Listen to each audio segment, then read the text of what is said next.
Baby, you know what time it is. Yeah. It's Studio Johnny Q time. I know. That means it is time to drop your nerd drawers, baby. Nerd drawers be I dropped. don't know exactly what that means, but I'm sure it's sexy. I'm sure it's sexy too. All right. Here we go. Hail and well met. I'm getting some echo. Give me 1 second. It could just be because. Oh, did you do something on your end, Chet? Huh? No. All right, let me. I think I tweaked with something. Let me just do output. Monitor off. That might take care of it right there. Okay. There we go. All right, let's try this again. Hello and well met, fellow time travelers, Johnny Q, Studio Johnny Q, and we have Shadows with us as always. He's here remotely, however. Hello. Normally he'd be sitting over here, but because of the zombie apocalypse, you know how things are. All right, well, So, it is good to hear your voice, my friend. How are you today? I'm well, thank you. And yourself? I'm doing okay. Your mic's sounding a little muffly. Are you muffling? Trying what should be a better headset. Okay. Well, that Am I sounds not? no, that sounds better. It just Oh, I maybe was like aiming my mouth directly at the mic when picking it up off my lapel, so that's not that's not optimal. that's that's not optimal. Fair enough. Yeah, How's this right now? Is it okay? uh, yeah. It's give me a little bit more. Hold on, let me switch it back to the other headset.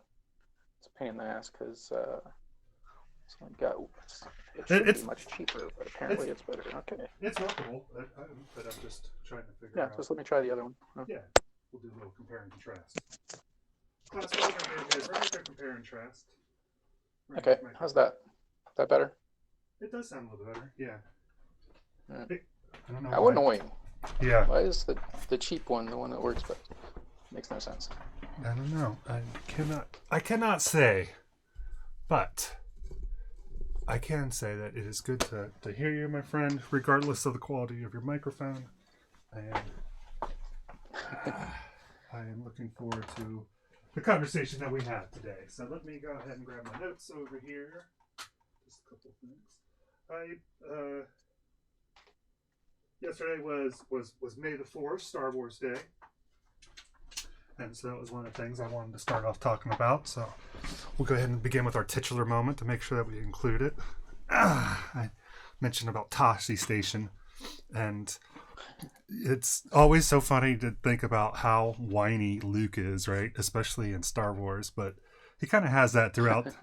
Like that's what I kind of liked about the later movies is that he still kind of seems grumpy, which to me is just that's what whiny people turn into. When you become older, it's as grumpy as a different version of whining. But I'm supposed to go to Tosche Station. I'm never gonna get to go anywhere. Nobody loves me. Why did I have to kiss my sister? How old was he supposed to be at that point? You know, it's a good question. I always kind of thought that he was probably like he's talking about going to the. I'm just kidding. 35. Nice. Yeah, no, I think that he was supposed to be. I think he was supposed to be. I always thought of him as like 18, right? You know, he's just. He wants to be a man, but he ain't like been a in man. The books, like maybe. I'm thinking like it'd make more sense if he was like 14 or something. Well, because he's talking about going to the academy, so and I'm thinking that that's like I'm thinking like military academy, like but like going in the military, not military academy, I guess. 16, 17, 18, depending. Well, if you were, yeah, I mean, yeah, unless depending. it's it is a different world, so 14 maybe. Yeah. I don't think he's 14. I think Luke's a lot more man than 14. I'm just telling you. I don't know if that is. It's just a whiny man. Yeah. He's a lot of man, but a lot of whiny man. I could still be a man and be whiny. Let's see here. How old was Luke? Yeah, Star Wars. All right. While you're doing that, I'm just going to review some of the things. I was on the pre-stream. I was working on some of the silver highlighting on the armor and the head of. There's a Wikipedia, by the way. Yes, I know. I love that. I have. You might be surprised that is not news to me. What is? There is a. I think that line is just a fold in the. Let's see. What are you working on? So we've been working on our Batman, and reminder that one of these is going to be a giveaway item once we hit 50 followers on Twitch. To qualify, people will have to be following us on both Twitch and Instagram. We'll be posting the rules on Instagram shortly. Not applicable where states prevent it, and Instagram and Twitch no way part affiliated with any of this blah blah blah stuff. But I was working on some of the silver highlights, and I noticed here on this guy in particular, Let's see here if I can get something here where I can point out. Dry brush? Yes, the brush is dry. So as soon as I get done smacking the M50, right here there's a line, and I'm like, is that a paint line? And I don't know if you can see it. Yeah, you can see it when I rock them back and forth a little bit. And I think it's just an indentation in the plastic. And that's so it's just getting, so the dry brushing isn't hitting it, and it's accentuating a little bit. So right there. Batman had a scar on his head, so I'll probably keep that one. The other one probably be the one that is the giveaway. But or whatever we're doing. It's rough this. trade. Yeah, it's right. At Batman's, he's been rode hard and put away wet. But so we've been working on just silvering up some highlights on his head, and silvering up the highlights on his armor here, just to kind of make it pop. I really like the way it looks, especially if you can get it. So it looks like they're saying he was supposed to be 19 the first time you see him. 19 the first time you see him? Yeah. Yeah, that's kind of jives with what I was thinking. Because he was supposed to go last year, so he was 18 when he first wanted to go, and now he doesn't want to wait another year. No, I don't want you going off and end up becoming like your dad. You know, the guy who's like the helmeted, caped jackass that's force chokes people and... What? For fun. That's not my father. I'll never join him. No. But yeah, so it is kind of funny how he is. And I think that you were saying that your favorite quote was just Yoda being grumpy to Luke. Was that? My favorite quote was Yoda talking about the seagull. Well, I thought that you also said yes, which that was fun. You can look up that's bad lip reading. It is funny. It makes no sense, but it works so good because it's like they do such a fun job with the lip syncing on those. My other favorite one is the sparkly vampire one, the Twilight one. I really like. And then there's one with Spider-Man. Yeah, the Spider-Man one is really good too. I need to rewatch the first movies. Mr. Pickles? First, Star Wars movies. Yeah. It's been a long time. Yeah, on Disney Plus they have 4K versions of them, so. If I had Disney Plus, that would be the thing. Yeah, true. Yeah, if you're over here sometime, maybe when we're able to be in person again, maybe. Although we have like 100,000 movies that are on our list. Let's see. Hazmat suit. Why don't you just get one of those you can be boy in the bubble. You can be Bubble Boy. Yeah. And we'll get you like the gerbil, the inflated gerbil ball. Was that Jake? Bubble Boy. You know what? He was, wasn't he? Holy heck, I didn't make that connection. But I think you're right. Yeah. I've been thinking about him a lot lately. He gets hit by the bus and bounces down the street. I've never seen it. I distinctly remember it because of the commercials. But yeah, I've been thinking about it a lot. I'm trying to learn how to play Mad World, which is from that. There's a version of it that's from that song. Go ahead and I think do a little flippy flop on our. Oh, there's some awesome looking hazmat suits, dude. That's hilarious. Post a link to one if you can. That's good stuff. All right. I'm gonna link this one just because it's funny. To see here. Do a little snippy snip. Oh.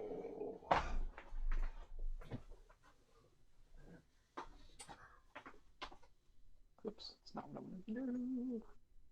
Go away. Computer's being slow today.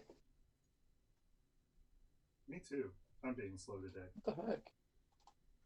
keep getting, what is with all these virus bullcrap? Which websites are trying to download viruses all of a sudden? Oh, we are in a pandemic, my friend.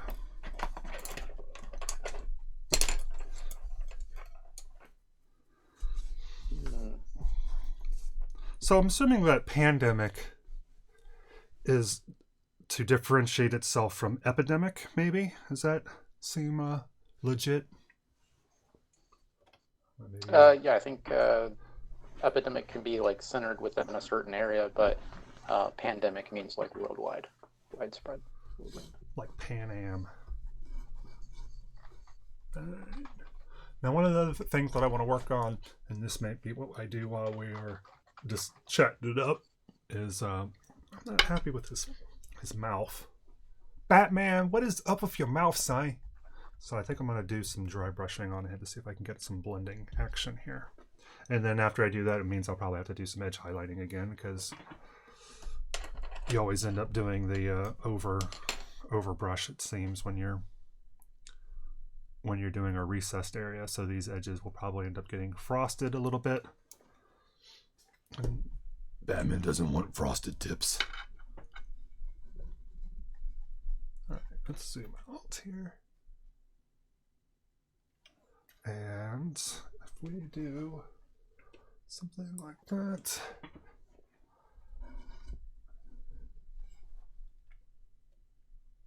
So, well, here you go. According to dictionary.com, a pandemic is an epidemic that is spread over a large area. Mm. That's the simplest definition, I would say. Yeah, okay.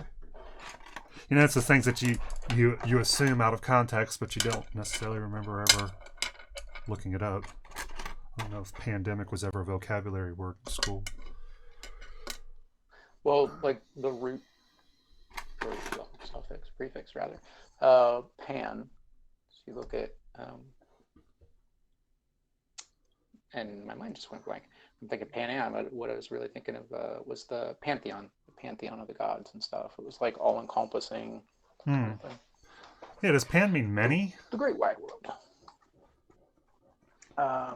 That would be the connotation within the gods, many gods. A pandemic is an epidemic caused by having sex with satyrs, aka Pan.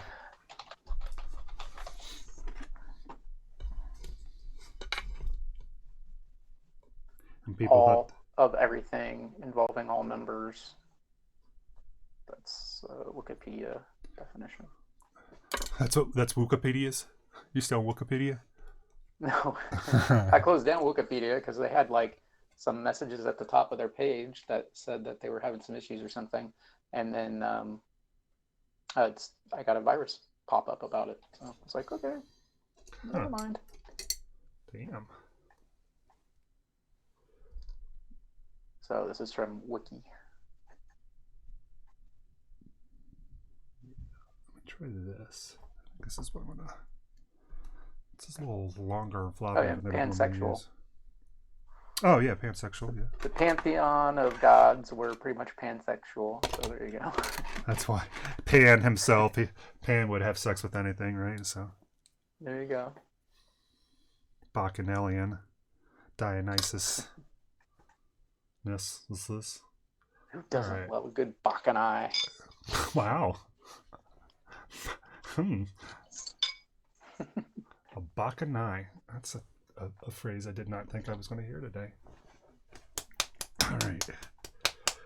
Man, this is going to be a challenging stream for me because I'm hungry and I didn't eat beforehand, so I should have. For that is because you got Greek versus Roman, so was it, I think Roman did the planets as opposed to Greek, which was like Greek is Zeus, and the equivalent of that in Roman is Jupiter. So Bacchus, Bacchanai or Bacchanalia would be Saturnalia in the Roman version, I think. So who was Dionysus? Was it god of wine and parties and orgies and drunkenness and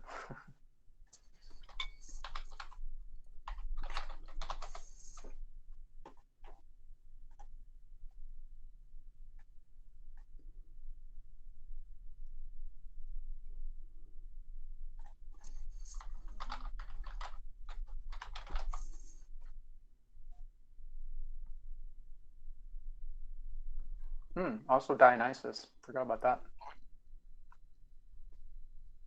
That's what I just said. Oh, I didn't hear you. I said, who's Dionysus? Dionysus. And I was wondering if that was another name for Bacchus, or because Bacchus was a satyr, right? Was Bacchus Pan? Was that the same? That is who Pan is. Well, a lot of the gods and stuff were, as they accumulated different cultures, like as the Roman Empire spread out and sucked on these other cultures and stuff, they kind of mingled a bunch of their gods and stuff. Mm-hmm. I don't know that he was necessarily a satyr, but I think he may be depicted as such. I think there was a lot of crossover between him and Pan, because sometimes you do see him portrayed in that way, and then other times it's like, well, is this Bacchus or is this Pan? It's been a long time. Yeah. It's been a long time since my A levels. Yeah, I never passed my owls. Ordinary wizarding levels.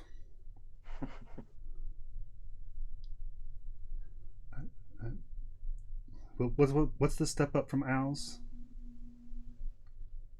Newts? Yeah. What does that stand for? Do you remember? Putting you on the spot here. Get Harry Potter knowledge.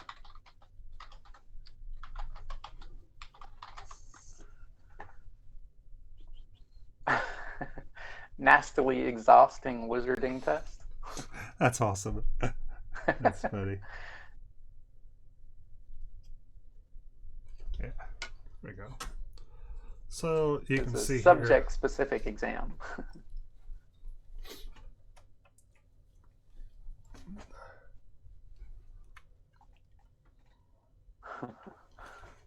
Yeah, I like this direction better. There you go. Bacchus versus. Oops. So another thing I love about the Greek and Roman gods is all the different variations on spelling for the same name.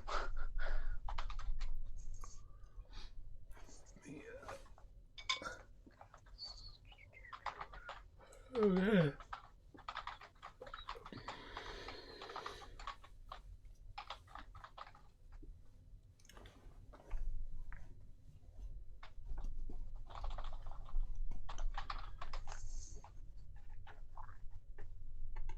Well, you know what? I didn't post my posts. Let me do that real quick. I have my phone somewhere.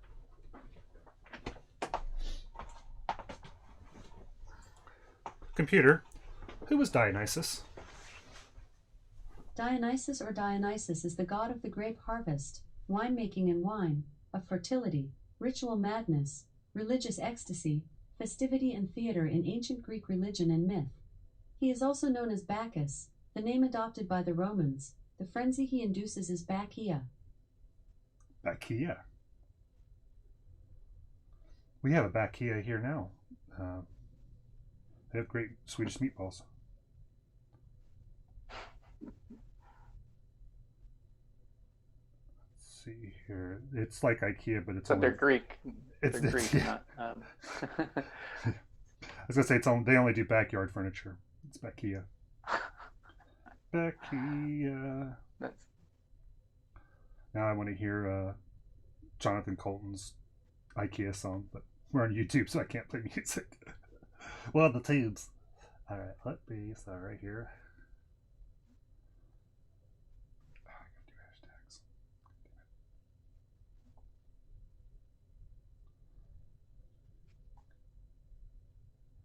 hashtags. There you go. What is this from? This is vroma.org. No idea.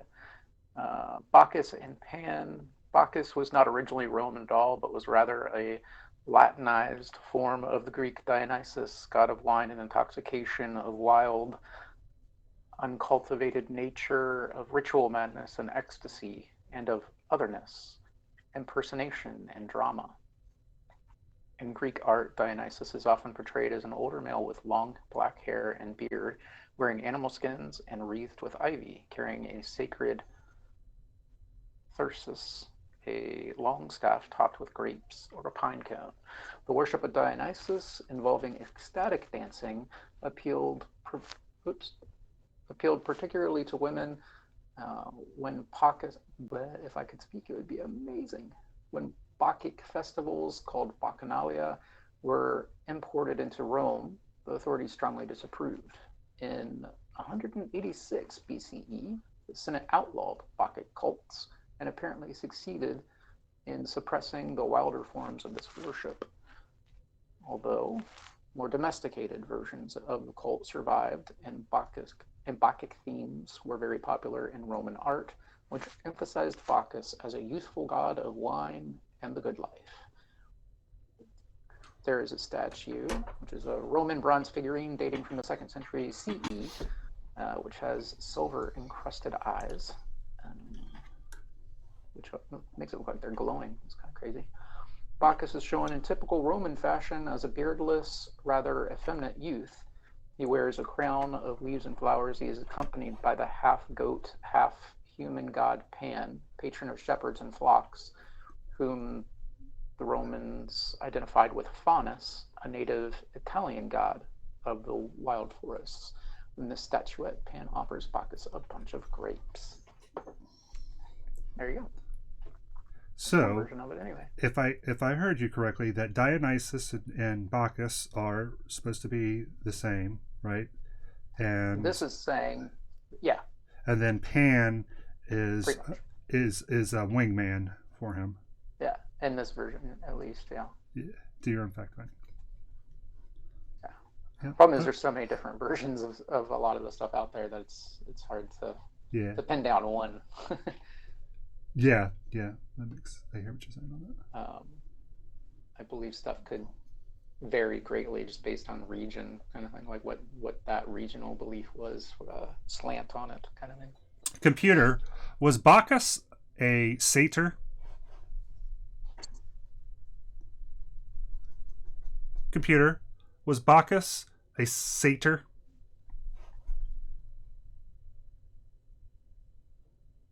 Computer, don't be a satyr hater. See what I did there? I think you want to hear the song Don't Be a Hater. No. Yep. Yeah, well, yes, but no.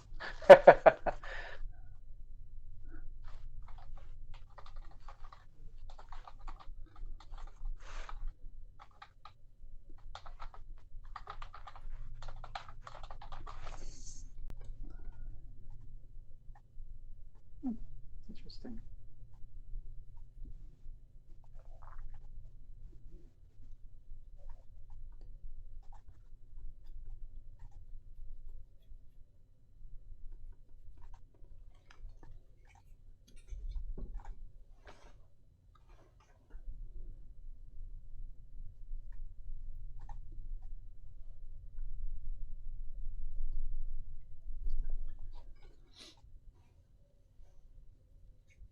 All right. Have you been watching any good secret videos? Hold on a second. I'm getting some problems with the computer. How do you get more viral infections from your computer? No, it needs rebooted.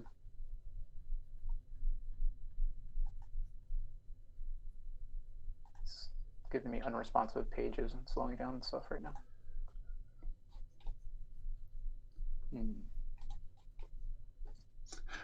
I had problems with the computer being slow. I was like, oh, I'll just do it on my phone, and the phone was being slow. Went back to the computer, went back to the phone.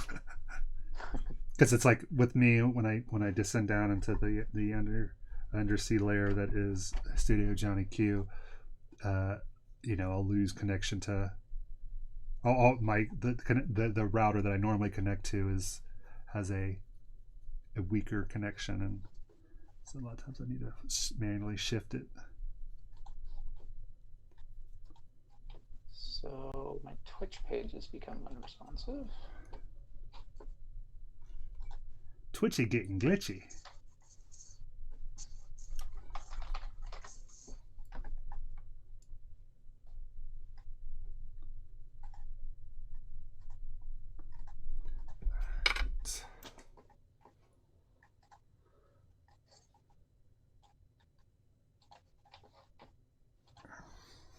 I do this? I want to go back, and I think I'm going to do some dry brushing in here as well.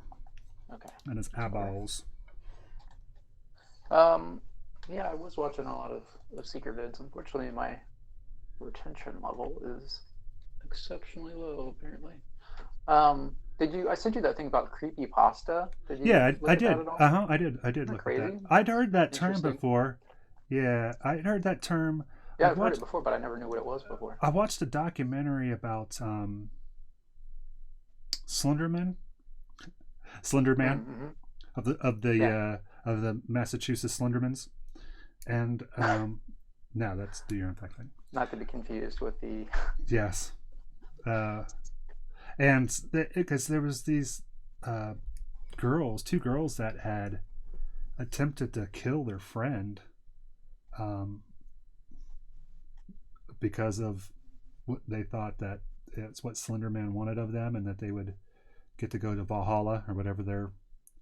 And it talked about creepypasta and about creepypasta. So here's the thing. Was that a true story, or was that itself a creepypasta? No, it was a true story. No, it was in the news. And this was a documentary, and they had footage of it. And these two was girls. It, oh god, now I can't even think of that movie. What was the movie that they presented at first as a documentary, but it was on the Sci-Fi Channel? So it was like, wait a minute. The Blair Witch. Yeah, Blair Witch. No, I don't believe so. I mean, unless everything I've looked at is just propagating that hoax. I don't think it is. But yeah, and these two girls, I think were. It's funny, you watch movies with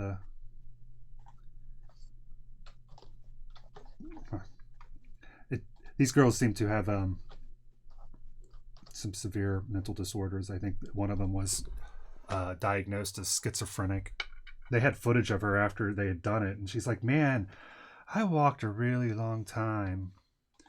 I'm exhausted. So what happened to that girl that we stabbed?" And they're like, "You're disconnected from reality." Okay.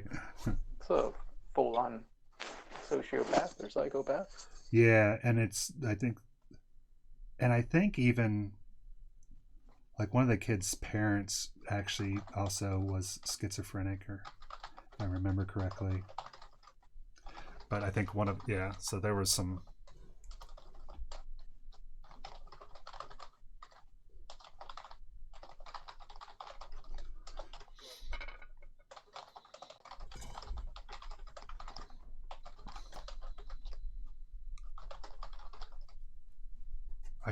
I can't imagine what it'd be that poor girl that was stabbed. It's like, how would you ever be able to trust anybody ever again? I think that they had a slumber party. It was the girl's birthday, at a slumber party, and they went out to the woods or something, and they were planning to stab her, and they did. And then they were trying to go to wherever Slenderman wants them to go. There's a myth about. Because I thought creepypasta was also a website or something. Because one of the guys that I've been watching who sculpts, he taught himself how to sculpt things, and he does a bunch of different sculpts. Take a lot of viewer requests for different sculpts and things. He does quite a few creepypasta sculpts, so based on scary stories that people have told in a creepypasta fashion, where there's a show or website, like you said, maybe a YouTube channel or something that deals with these things. Yeah, where he's pulling them from. I thought that's where I first heard about it. I sent you some of the sculpts before. They're like sculpting Slenderman or whoever from creepypasta. Yeah.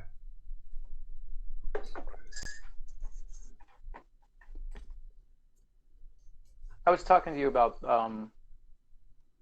the laser propulsion. It's called photonic propulsion. Okay. So right now it's oops. Thought I had that muted. I don't think you did. There we go. Hindsight, JD, hindsight. Thanks, Jacos. So I posted a picture. First of all, I posted a picture of the hazmat suit. I tried to find one that was similar to the one I was looking at. That was from a site that I trusted, because I was having trouble with the other one.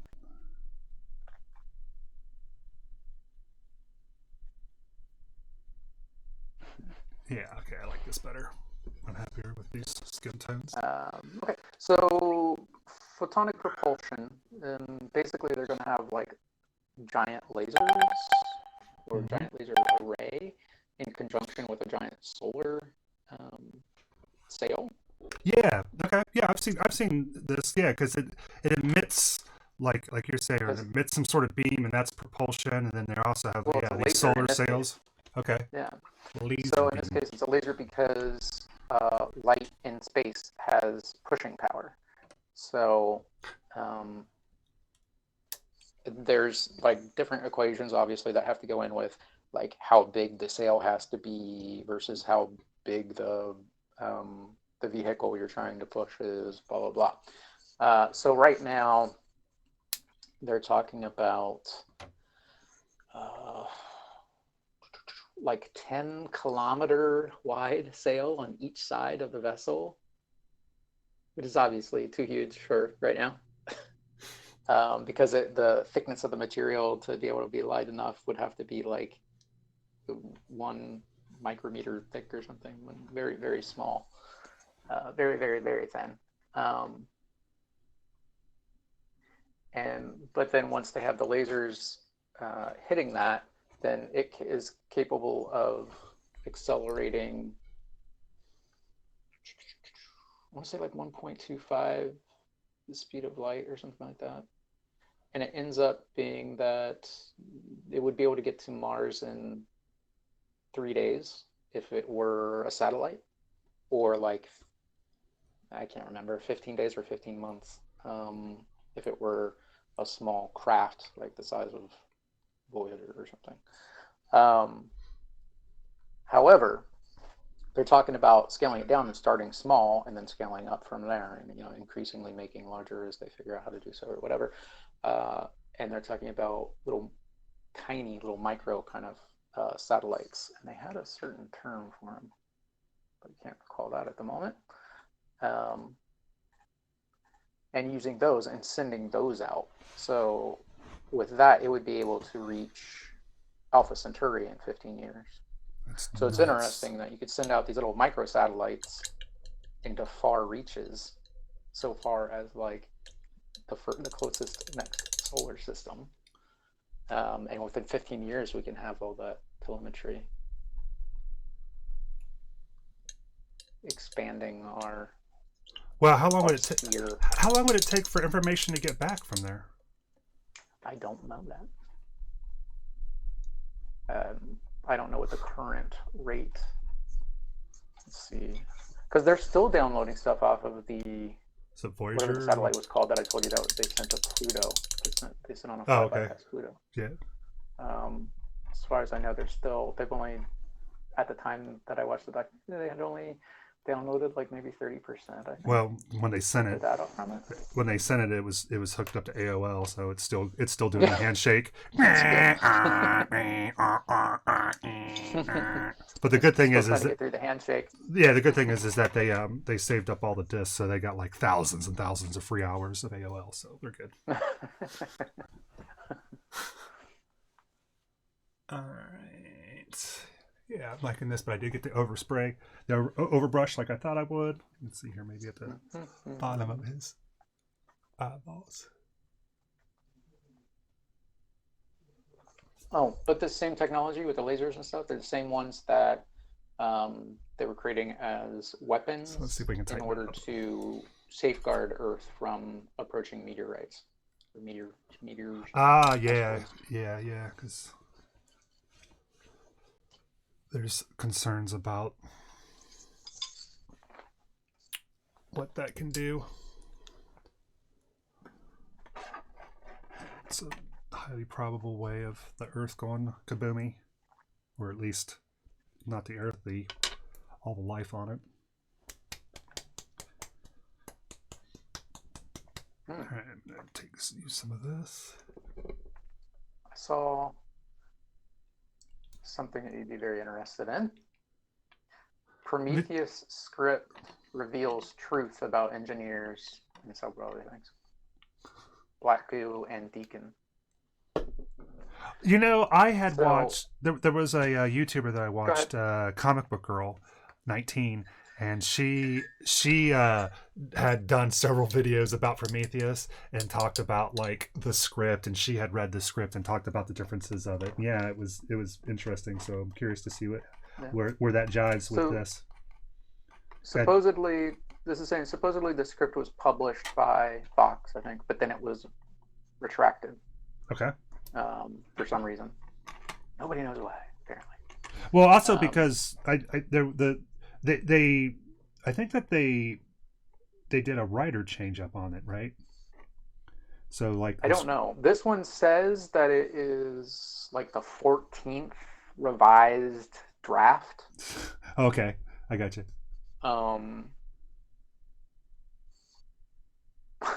But some of the sentence structure and everything is so difficult to follow that it's almost as confusing as The movie.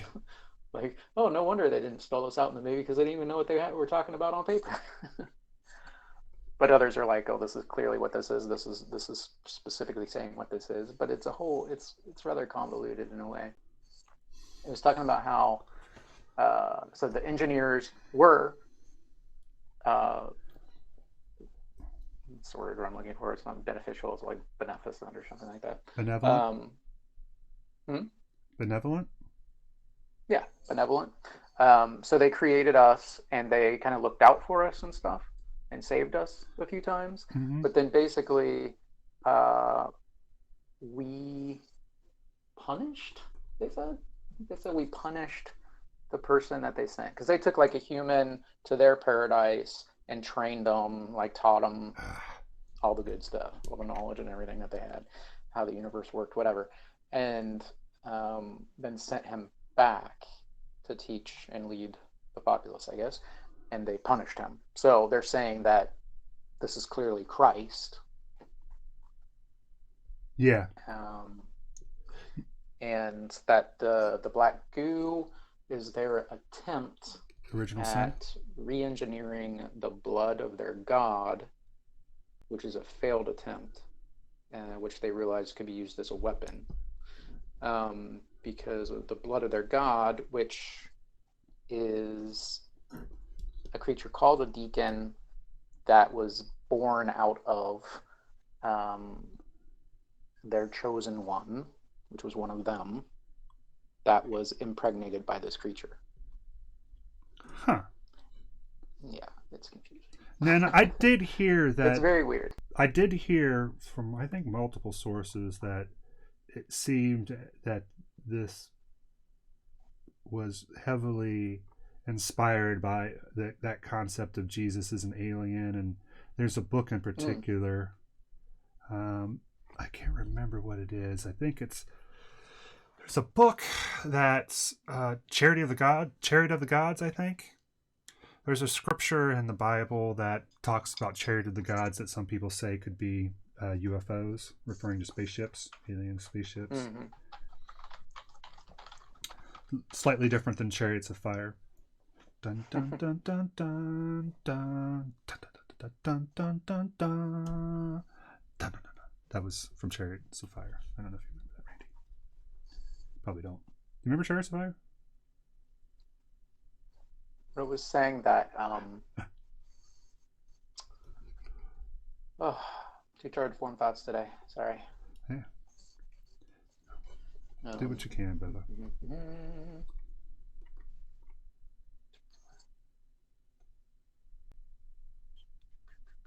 Sorry, I'm trying to do too many things at once. That's not helping. And who was the director of Prometheus? The director of what? Of Prometheus. Was it not? Is it Cameron? Or was it I get there's two big names that they had tied to it, right? There was the guy who did the first one and the guy who did the second one. And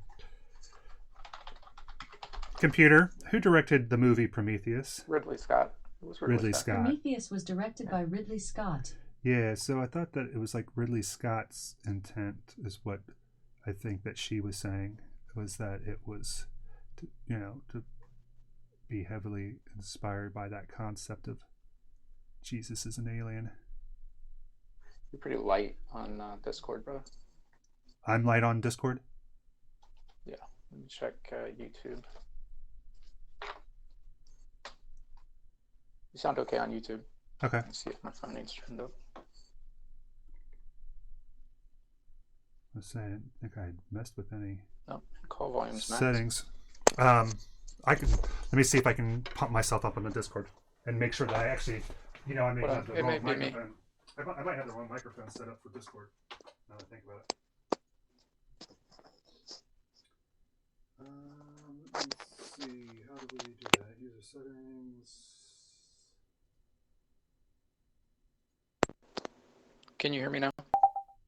Yeah, I think I had the wrong microphone set up for Discord.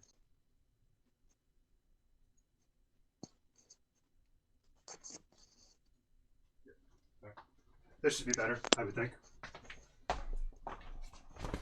Testing.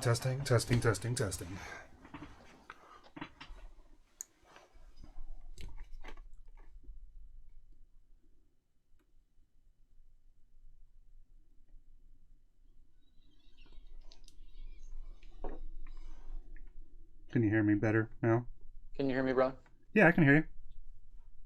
Can you hear me? Apparently not. All right, let's hold on a second here. Hello. Nope, I'm not being picked up. Give me a second.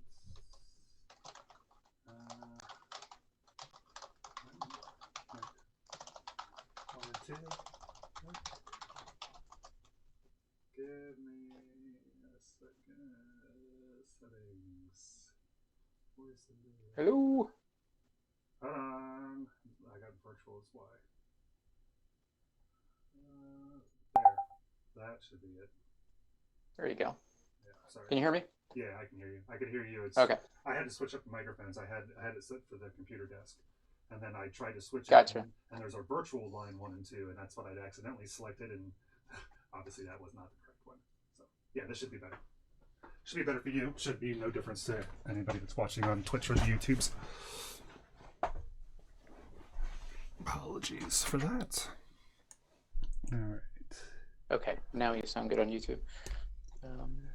I assume you just moved closer to your desk mic. Maybe, I don't know. I am looking kind of down. I can try to make the microphone. Did you just walk across the room? Yeah. Yeah, you're good. Okay.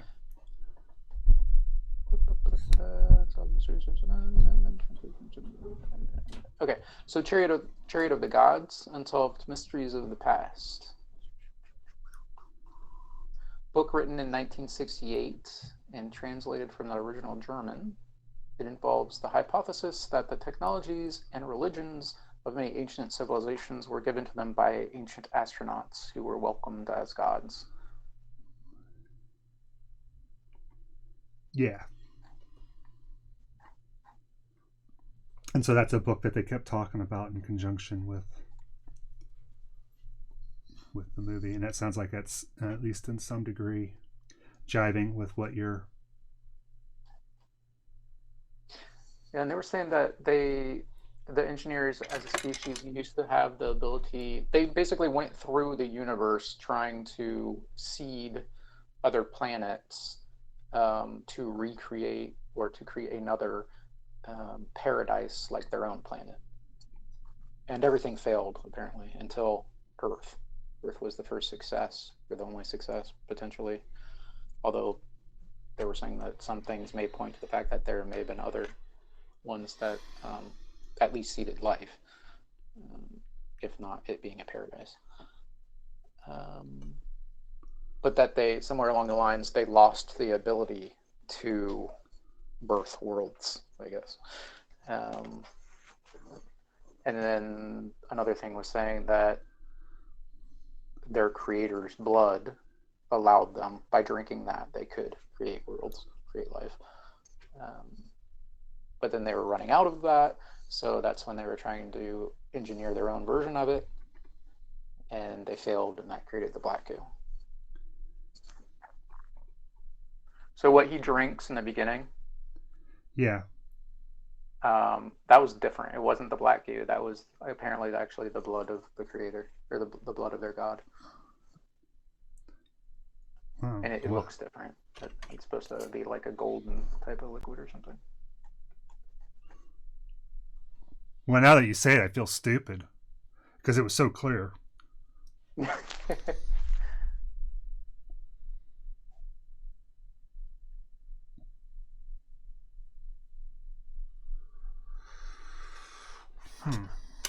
And he looks at the murals and they're in the script. What's the robot's name? John, James, something. Beady like Beady. Brian. What the fuck is it? C-3PO. R5D4.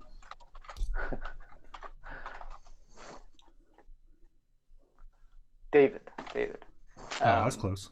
David is translating the ancient text. I'm not sure how much of that was in the movie and how much was just in the script. Right. But they're saying there's a ton of stuff in the script that wasn't in the movie that explains it all. Yeah. JB, can you hear me?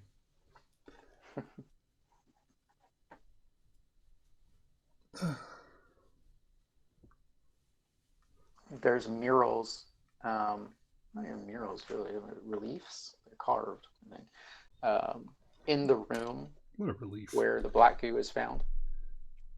Okay. That kind of show the story. He looks up at the walls and the ceiling, and they show like one of them, so they're chosen, I guess, being impregnated, attacked by a creature, and then their god is birthed through him. And then there's a big, it kind of looks like the xenomorph. I guess it's a type of xenomorph, but it's a bit different, and they call it the deacon. The Deacon? Yeah.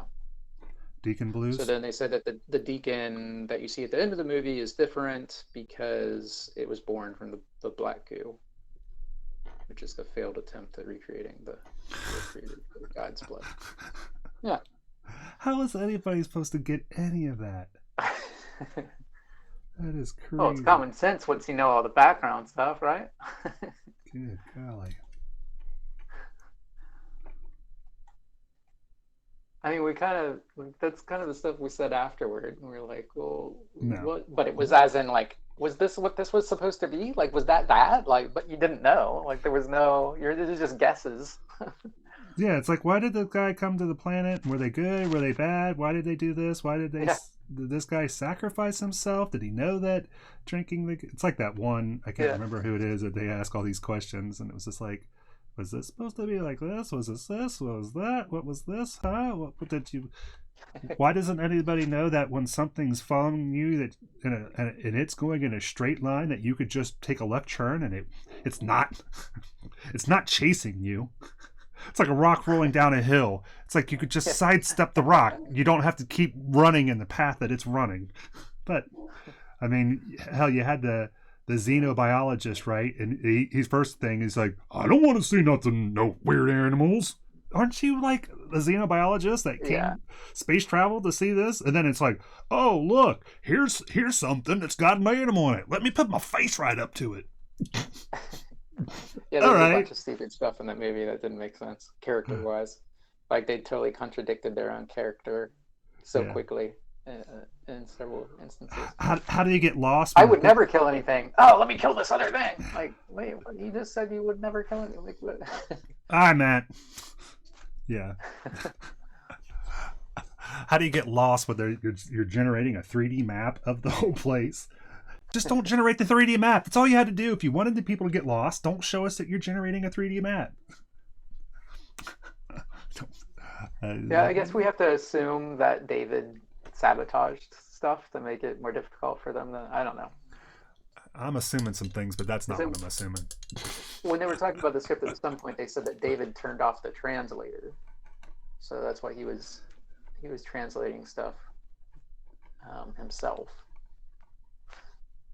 and he didn't tell them the full story. Apparently, he just said like, And what's David's the door, motives?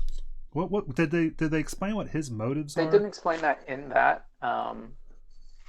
They did talk a bit about him. They made several references to him talking to what's his boss's name? Begins with a W or something, I think. Wyland. Isn't it the Yeah, Wyland sounds Corporation or whatever? Yeah, I think so. Wayland Jennings Talking to Corporation. him, Wayland. But they don't quite go into. But I think the extrapolation is that he's dying and he wants to find out how to at least prolong his life and ideally live forever. So David does apparently make a reference to the fact that these beings appeared to live for about 300,000 years or something like that. But at some point they lost the ability to mate and breed, reproduce, and so eventually died out. And the engineer that you see in the ship in the movie is the last engineer.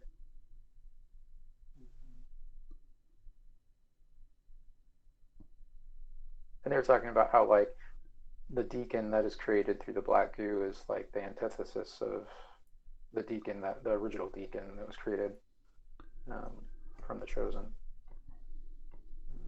So like one's creation, one's destruction. Yeah, it's some interesting points. But they end it with like, I think that this is probably a real script because I don't see why anybody would go to the trouble of faking this. I'm like, have you met people that fake shit? I haven't. We don't know why you would go to the trouble of reading it. Yeah. So he went to the trouble of reading it. Yeah, that's right. Have you met people who love to deep fake and creepypasta people? Yeah, exactly. Trolls? Anyone? All right. I've been watching a lot of stuff from Slow Mo guys too. Have you ever seen any of their stuff? They just do like they show things in super slow mo. Yeah. One of the most beautiful things I have ever seen in my life. They did a liquid fire against a glass pane. So they set up this glass so that they could throw. I'm not sure what the liquid was. I didn't watch I kind of fast forward through because I was in a hurry. I know this is a horrible angle. I'm sorry. So they had like a flaming bucket of some liquid, which could have been gasoline for all I know, and threw it against this big pane of glass that was in front of the camera.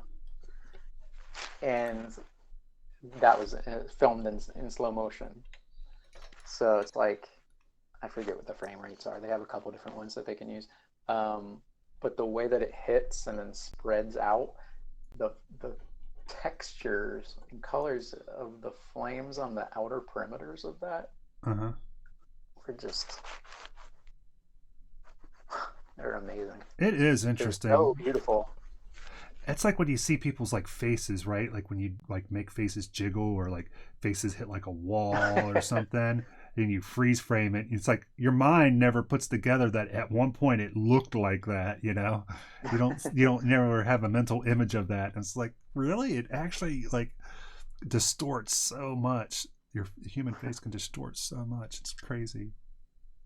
Well, it's anytime like you pause something, you get a freeze frame of somebody talking. It's like, oh, that person's so beautiful, and then you get a freeze frame, and it's like, oh, that was really unfortunate. Yeah. Well, that was just hideous. Yeah, agreed. All right. A couple of the QI episodes, which is one of the British shows that I was watching. This one of the hosts has been Stephen Fry. I was reading a tweet from him this morning. He's such a smart guy. This is kind of a quiz show. I guess it's a quiz show. And they were talking about how there are a bunch of Chinese towns that are made from the Great Wall of China. They constructed it to reuse the bricks, the materials to build their homes. Huh. That's interesting. Or their sheep pasture fence or whatever included. They said that only a small portion, really, of the whole thing still standing, I guess, in comparison. That happens a lot with ancient ruins, It happens a lot monuments, with Great whatever. Walls. People, There was a ton people of Great Walls. Now construct that was the only one that's left now because Yeah. all the loitering, all the looting. That's interesting. Well, Randy, you've made me now want to watch Prometheus again. It is, I think, my favorite movie that I love to hate. Yeah. And we still need to watch whatever the follow-up was to it. Yeah, I haven't seen that yet either. Did they do a further prequel? Was that a further prequel, or was it a? I'm I'm not sure what the last one was. I thought that there There was one in I thought between. there was supposed to be 3 movies, and I lost they released 2 of them, and so Okay. this was supposed to be after Prometheus. I think this was supposed to be chronologically after Prometheus. Is my understanding. I was thinking they said there was supposed to be one that was the engineers, like talking about their life and stuff, but maybe not. Maybe. I could have dreamt it. I dreamed last night. I was having some sort of nightmares and stuff, so it's very unpleasant dreams. And part of the dream was me waking up enough to say, "Oh man, I got to tell JB about these crazy nightmares." And then waking up and realizing, like, well, can't remember what to tell JB about these crazy nightmares. I had this dream that my dad had arranged it so that me and him could meet Barack Obama. We were having dinner with Barack Obama and his wife, but we were having it, but it was like at a Denny's, so it was just like us. It was just us sitting in a booth, like no security guards, no nothing. You know, just hanging. Be slumming. Yeah, man. He just wouldn't even remember what it was like, I guess. They're real people. Yeah, he's keeping it real. Real people. He's keeping it real. He had a grand slam, and and so then I ended up falling asleep and waking up, and we were supposed to be getting some awards in a church from them, and I was like up on the stage where like the preacher sits and stuff but way behind the pulpit so people couldn't see me, but I was laying there, and then I woke up and I was like, what am I doing? And it's like my dad's like, you gotta go up and get your award. And I go up and I'm not wearing a shirt, and I'm like, man, this is really weird. Yeah. And yeah, exactly. And I mean, it's not as bad as a woman wearing pants, but yeah. So what was it with sorry, go ahead. I was just thinking about something else. I'll have to write that down. And so it was just like, I don't even know what this award is for. And then I think I put it on my bare chest, put it around my neck, and I got this bare chest so I can feel the cold metal on my my skin. And they're like, you can just sit down now. Just sit down now. It's like, okay. You're like, oh, Billy. Oh, Billy. Oh, medallion. Please, you could sit down now. Oh my god.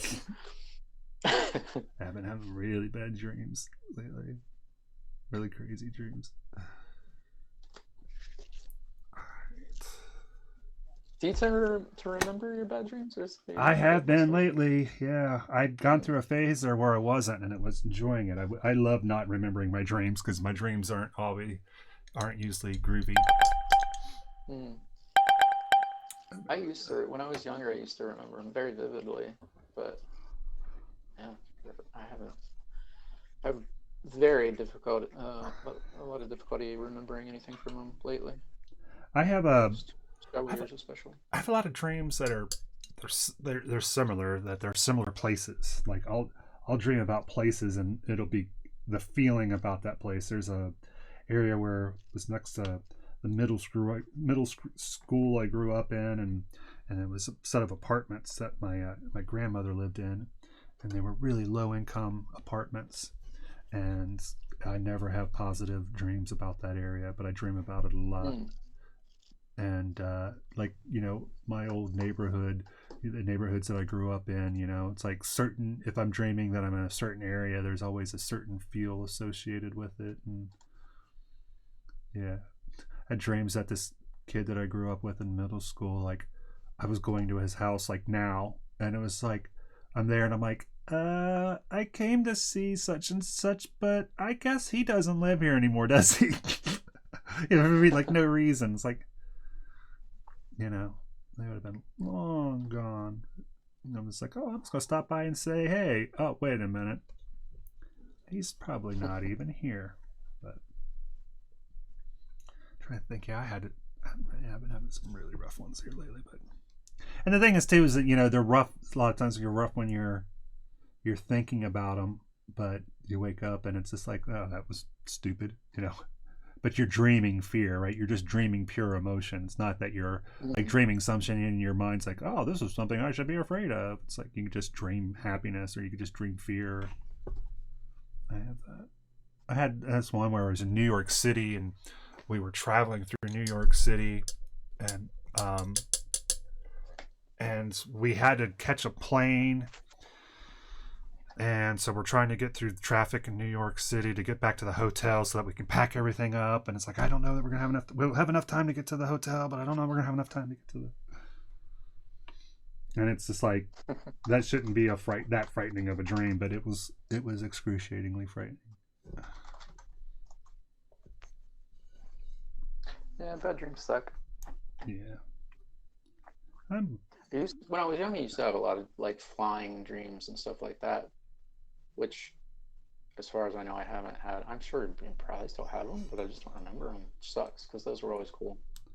Yeah. Except I'd have a lot of them too, where you'd be flying and then suddenly you would realize that you were flying, but you would start to lose the ability to fly, or like have to flap your arms really fast to try to keep up from like hitting the power lines or something. Like, oh my god. That's awesome. But it was still cool that you were flying. I don't have a lot of flying dreams, but when I do have flying dreams, they're usually more levitation than flying. And it seems like a common thing that if I hold my breath, that I can stay in the air as long as I can hold my breath. And if I do have flying dreams, though, a lot of times I have to watch out for power lines. There's always power lines. I'm like, yeah, how come when people fly, like they never have to worry about power lines? You know, it's like if I flew, I mean, just landing in your yard, right? It's like you're gonna always have to contend with power lines. You're flying down, you know, your street, you know, whatever the street is where, you know, the convenience store was or whatever. I mean, you know, there's power lines and phone lines and all that stuff all over the place. But yeah, I'm sure it doesn't speak well to my psyche that if dreams of flying represent freedom, then power lines probably don't take too much consideration to figure out that there's something going on there. It's the man trying to keep you down. Yes. It's always the man pitting up the power lines. Let's see, what is it that Morrison said? What have we done to the earth? What have we done to our fair sister? Ravaged and plundered and ripped her and bit her, stuck her with knives in the side of the dawn, and tied her with fences and dragged her down. Something like that. We want the world and we want it. All right. It's interesting here about, you know, the positive effects on nature of the stay-at-home situation we got going on now. Less emissions and things like that. And yeah, even just noise pollution from all the people being out and about and commuting and stuff. I think seismologists, I was hearing something offhandedly about, I think they were talking about seismologists being able to better hear seismic activity and things because of the lack of noise pollution from humans going about their daily business. They could hear things more clearly and from further away within the Earth itself. Makes sense. All right.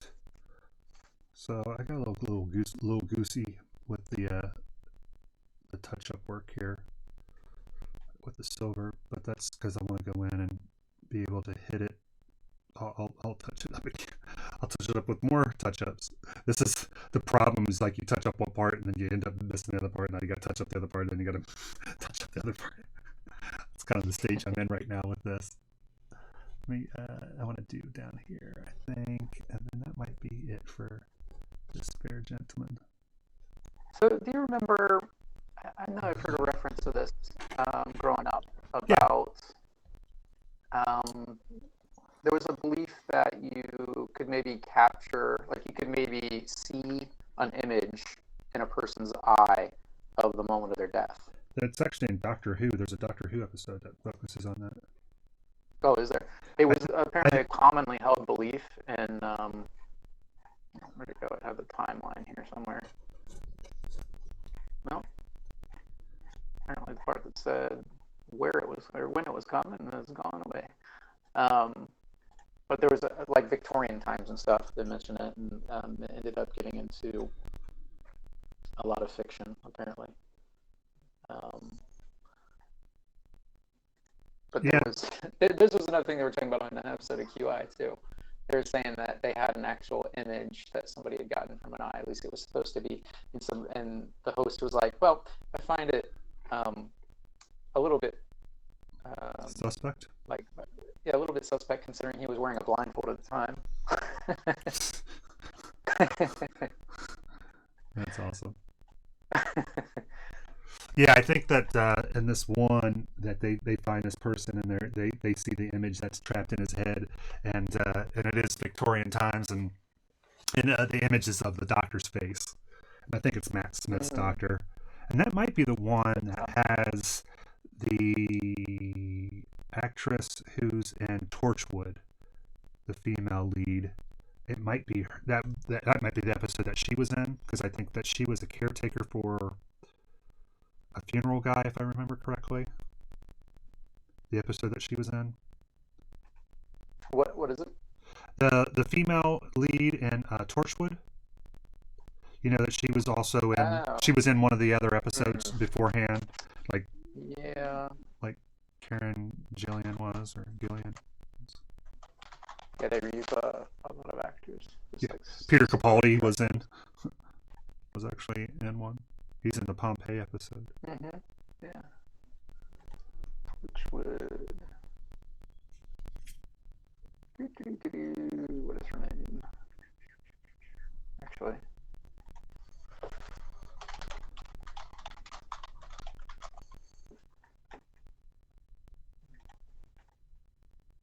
I remember they have all their lights are with gas. The house actually has gas running through it, where like you can turn the lights on. Called Gaslight? Yeah, probably. And although gaslighting is, are you familiar with the term gaslighting? Yeah, well, I think that episode referenced that. I think, didn't it? Well, they're actually in. No, it doesn't represent, because gaslighting is. My understanding is that gaslighting is when you're intentionally trying to make somebody think they're crazy. Yeah, there's a play, I think. Yeah. Yeah. Where the husband's trying to convince the wife that she's crazy. Yeah. By adjusting the gas lights, or turning. I think he's just turning them on and off, or he's just making them dimmer or brighter or something. I can't remember. Yeah, and I think spirits were living in the gas in this episode. Yeah. Isn't that the one that was that her, or was that the girl that ended up later being the Doctor's companion? Oh gosh. So out of touch with the newer series. Ask me something about the old series. Let's see.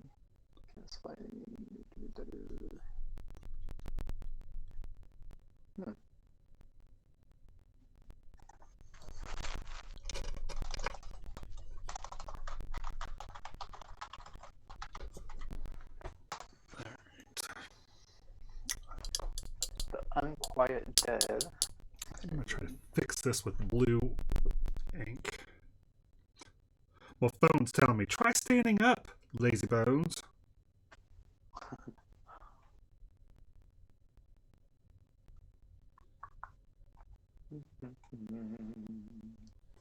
All right. So yeah, I got a little heavy-handed with the silver, but that's okay. I think that we can use some blue ink to remedy some of this. And so let's see what we can do here. Do I want to use ink or do I want to use wash? I think I'm going to use ink.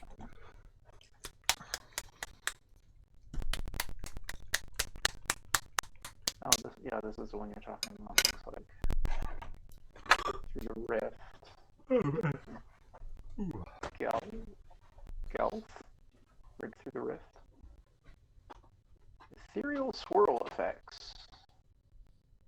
Cause the episode to overshoot its CGI quota.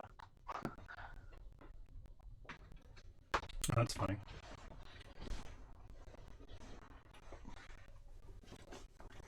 Victorian Cardiff on Christmas Eve, 1869. And then, yeah, so that does sound right, because if it's Cardiff, like creatures. if it's Cardiff, that's where Torchwood was centered, right? Yeah. Okay.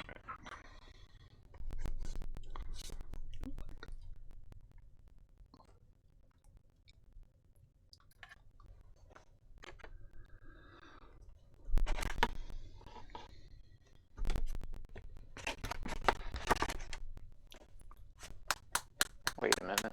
What?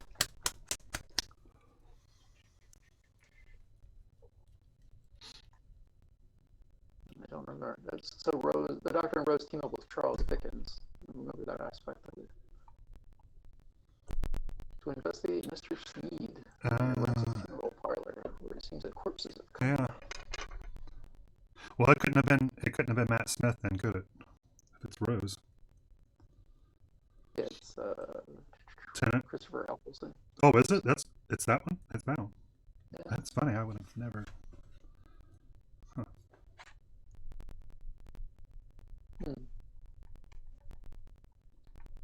I thought So the episode's called The Unquiet Dead. Unquiet Dead. I wonder if that was his Christmas episode. It says it's Victorian Christmas Eve, so it doesn't. I don't see anything saying that it is the Christmas episode. It just says that it's on Christmas Eve. Yeah. The episode itself takes place on Christmas Eve.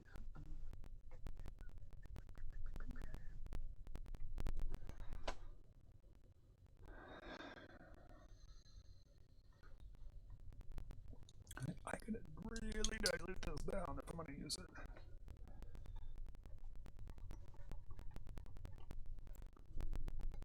There we go. This episode also features a guest appearance by actress Eve Miles. Wow, that name does not sound familiar at all. Huh.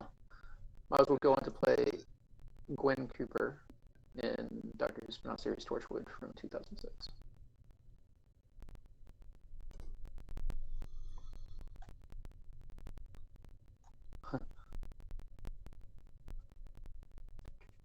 As contemporary Cardiff, location of Doctor Who production, did not have enough Victorian architecture. Location work for the episode was filmed in Swansea and Monmouth,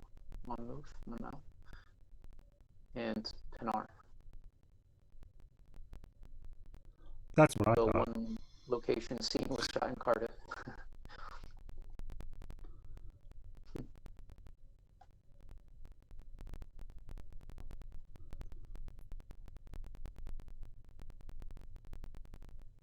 Nice. Cool screenshot. Well,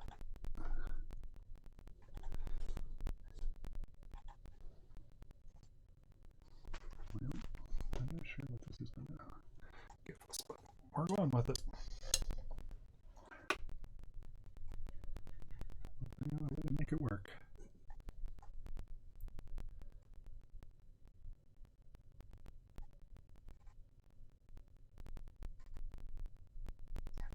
one problem with the photonic thrusters. Yeah. Photonic thrusters. Oh yeah, that's the good stuff. Photonic Oh. propulsion. Um, Tater, what's going on, brother? what's up, Tater? Was that they haven't figured out how to stop it yet. That's funny. No So- brakes. Yeah, they haven't figured out the braking. And the thing is that there's not a lot of gravity to to make it stop on its own, right? Yeah. That's funny. Yeah, I was when you were talking about that, because I have seen some shows that talk about this idea of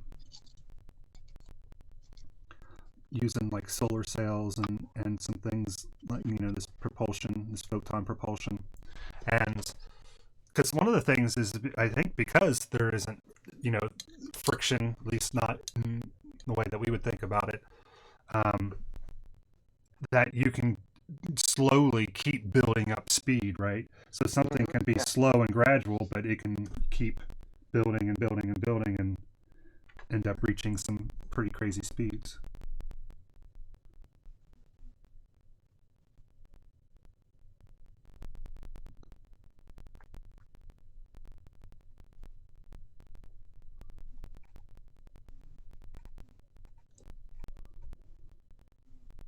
How you doing today, Tater? It's good to see you, brother. Good to see you today.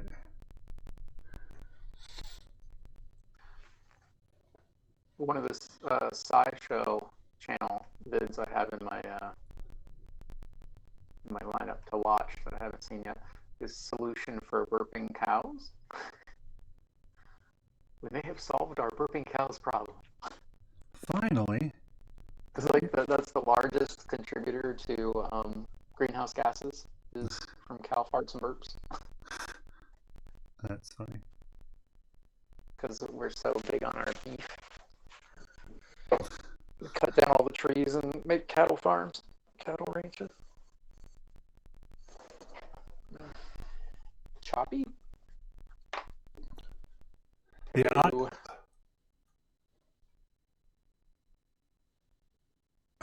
Let me see. Is it both? When JB speaks. Is it me? Let me see. Maybe I have something that's stealing my bandwidth. Let me check a look and see. Oh, so it's doing it when I speak too now. That's weird. I'm not showing anything funky with my bit rates. I'm not showing anything that's all audio coming from the stream. Huh. Says I have an excellent connection. Huh. And you say you're experiencing it as well, Randy? Yeah, on YouTube, I hear it. And he's listening through Twitch.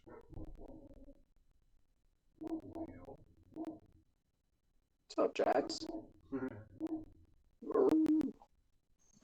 not doing a Google update, so that's not stealing my bandwidth. It says I'm dropping frames. Huh, that's weird, because I have a thing that should be telling me if I'm dropping frames. And Streamlabs says my quality is good and I have 0 drop frames, so I must be dropping.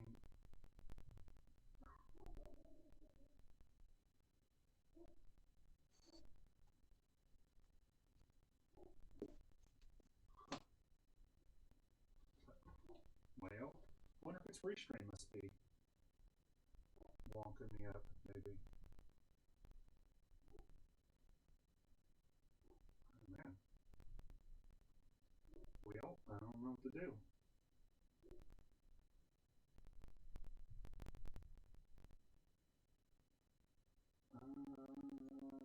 Yeah, because this is saying I got 0. What was the thing that you changed earlier?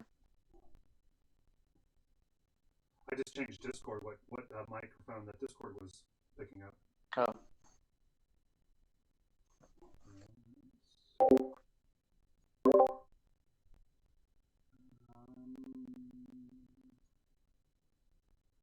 Voice and video. Testing. Can you try changing back what you did before? We did. Just to see if that changes anything? Yeah, I will. Wait 1 second. Alright. so this has got me on the microphone at the computer where I'm at right now, so it's probably picking up loud. But when I go back to, this is just in Discord only, Randy, so you should hear me softer, a lot softer now. Actually, you just got louder. It wasn't that loud at the computer desk. It was louder when you're at your workstation. It's louder now. Yeah, and it sounds the same on Discord. It sounds the same on Discord, but that's the only place that I changed it was on Discord. You're blowing my mind right now. It's still choppy on YouTube. Huh. Well, I don't know what to do other than take it down. But I guess if it's choppy on both YouTube and I want to say it's like one or the other, but I mean, I guess I can try to do a reboot and come back.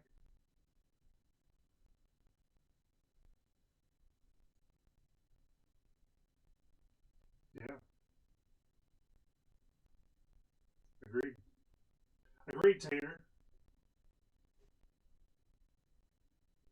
Well, we'll just have to endure. So apologies to anybody who's braving through this. I mean, we could just cut the stream short, and Randy, if you think you're the one who's able to hear it, you guys are able to hear it. So if we got to cut it short today, we will. I'll take it down and go from there.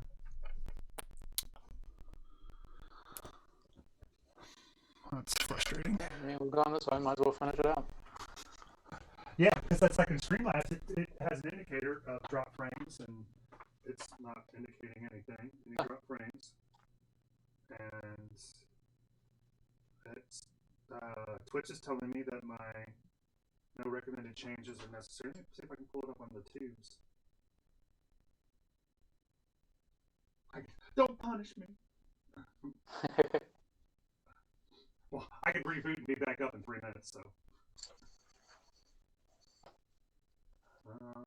Oh, there's another episode of QI that I watched was talking about why shouldn't you drink on antibiotics? So why shouldn't you drink alcohol while taking antibiotics? Uh-huh. And it was saying, do your own fact finding. I like that it said, that's what it said, was do your own fact finding. That's awesome. No. Actually, I think it just makes some reference. It just said check with your doctor. Their version of it. But it said that it was basically just tradition because it originally started when, like, during there was a syphilis outbreak, and they told them don't drink when you take the antibiotics because that hurts people. Like, you get drunk, you have sex. So they were trying to say, don't be spreading this around because you'll still be infectious until these antibiotics fully take effect. And that was supposedly the original reason, and it just became kind of tradition to say it. Huh? Supposedly, the alcohol doesn't affect the antibiotics at all, except for maybe like one type potentially. But yeah, it definitely said check with your doctor, and I concur. I would definitely fact check and check with your doctor on that. Yeah, because don't they have like warnings on like prescriptions? Like the bottle's like, don't take this with alcohol. Yeah, I didn't think so. I don't know. But yeah, that's funny. Do your own fact finding, John. I will.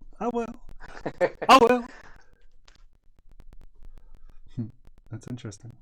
Well, because I'm thinking, it's like, well, maybe it doesn't, and I just think that it does, is because I've bought into the lies. Bought into the lies. All right. So we're talking. Go ahead. Sorry, go ahead. No, please, you. Oh, the SciShow channels. They have multiple channels. Apparently, there's a SciShow Space. They have several different thrusters that they're looking into, thruster types. One's called the Hall thruster. I think that one is an electrical base, like electromagnetic situation going on. There's a lot of them. They're really, really interesting. I suggest you look into it. think it's Yeah, worth worth some eyeballs on it. and which There's one is the Vasimer engine. Sorry, go ahead. the vast deference engine? No, not quite. Thank you for knowing what vast difference is. I can't tell you what a vast difference it makes to you knowing what a vast difference is.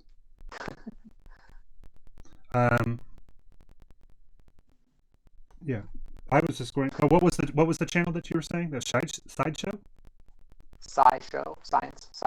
Oh, sideshow. Space. In Yeah, particular, yeah. these are on the space one. And these are YouTube channels. Yeah, YouTube does. Yeah, I'm gonna have to Yep. subscribe. I'm gonna definitely have to subscribe to those. Definitely gonna have to subscribe to those. They had another one that was talking about what's so nice about lying in parrotfish poo. Does that really need an lunar- explanation? I mean, I think it's kind of. Yeah, white sand beaches are apparently coral that has been eaten and pooped out by parrotfish. So that's what white sand beaches are. That's awesome. Yeah, everybody loves a white sand beach. Well, there you go. Mm. It's parrotfish poo. I sure do like me some parrotfish poo. It feels nice on your toes. That's hilarious.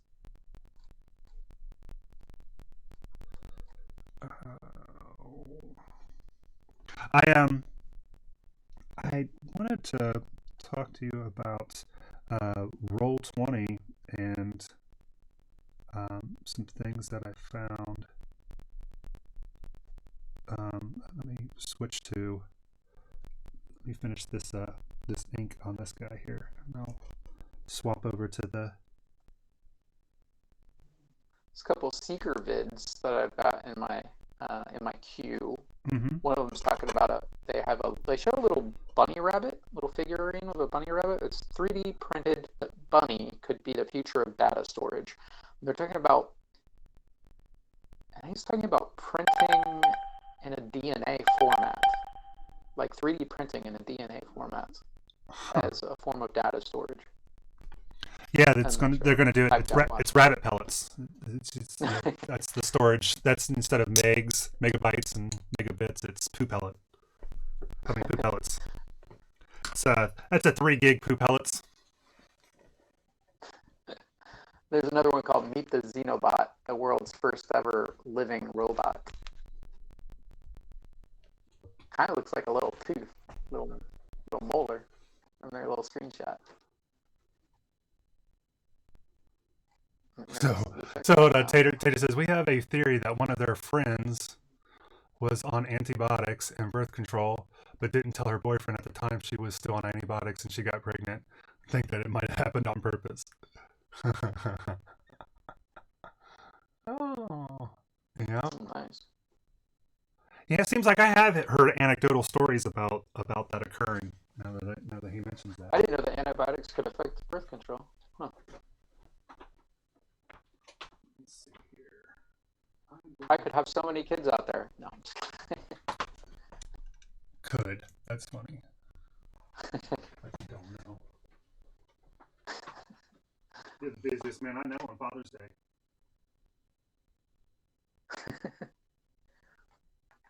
Let's see. Was that that nervous laugh? That's all I know. I know today you're not the robot. You're not the shadow bot. Beep beep boop boop. Beep boop. Beep beep boop boop. So that's weird. There's another sci-show one. The really important reason your lungs have taste receptors. Does your body taste infections? ...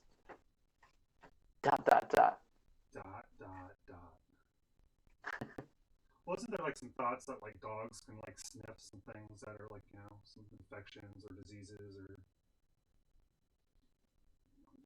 There's been, yeah, I can't remember exactly what I was pointing to. We are going to. I've heard several things in the past about like you being able to smell or something be able to sniff out different infections. I can't remember exactly what it was referencing. I was watching this thing and it was talking about crazy ideas for weapons, and I just switched to a different desk mic. I just turned off my desk mic and turned on the computer mic over here. So let me know if that sounds wonky. But they were talking about crazy weapons for like World War II. Baby, Hey, you know what time. I do. Thanks. And one of them was that they were trying to get bats to drop bombs. Like they were going to put bats on with explosives and have bats fly into buildings, train them to fly into buildings and then detonate the explosives. But that the tests were catastrophic. And it's like, that's awesome. Is this really not chopping the audio? Because if so, it sounds good now. Huh. I might have some sort of bad connection on my. I moved at some point. I did move the microphone back and forth, and maybe if I got a wonky connection loose over cable. there. Yeah, I'll have to be sure to check that. Let me make myself a reminder. De-wonkify cable. De-wonk cable. All right. I'm gonna link that fire vid, that slow-mo guys fire vid is awesome. That's nuts. I bet you that's what I did when I moved the thing. But so was playing with Roll20, right? And there's a website, D&D's has a website called D&D Beyond, and with it you can generate characters, and I think that you can generate like so many for free. I think it's 6. Now if I do this, find where I had these. Is it? Nope, it's not there. Okay, here it is. Yeah, okay. So this is, if I do that, you should be able to see my D&D character sheet here, Randy. Uh-huh. And so they do, and you've messed with D&D Beyond a little bit, right? Yeah, when you first showed it to me. Yeah, it's probably I a tried couple to years create, ago. but they didn't have. There was issues at the time. Yeah. So what's neat is that, like, you can pull up your I'm going to attack with my quarterstaff, and it, gives you all your information and all that stuff. It tells you right off the bat. Tells you off the bat, like, what your damage is for that. It's like, oh, if I'm using a boomerang, it's 1d4 plus 2 damage, but if I'm doing this, it's that. Well, we're also using Roll20, which is a virtual tabletop thingy. And let me see if I can pull up the Roll20.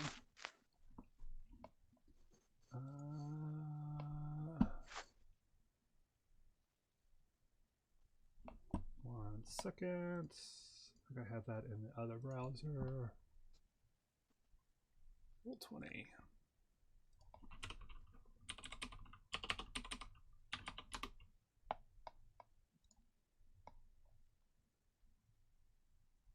And let's see, here's a test.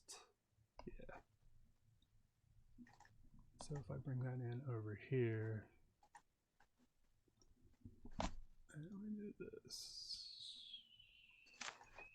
so you can see a little bit of both of these. The only thing that's really important here is I want to do is the chat. So if I do a launch game, it'll give you a chat window here, so you can see the Roll20 chat. Randy. Yeah. Uh-huh. We do this over here, right? So you can in here you can do things like you can do like roll 1d6, kind of like we were doing the other day. You can, do with your pluses and your minuses. But what you can do is for any type of there's a Chrome extension called Beyond 20, and this is the icon for it here, Beyond 20, and super simple to set up. It's just like basically an install in Chrome. It was one of the easiest things I've ever done. It was literally just like a click it and stick it. I don't know. But if you want to do a roll here, so it's like this is my dex roll, or it already knows because of D&D, the way you have it all set up, it does all your calculations for you. You can hit this button here, and then it rolls, tells you that you did an acrobats roll, and that you have +4, but your roll was an 8. You see? Nice. And then, like, say that you have a skill, not skill. Let me see. What's the icon on the left of where it says =6 in the chat? I don't know. That might have been, well, let me see. If I'm gonna roll with my quarterstaff, that might have just been from before, where it was this roll up here.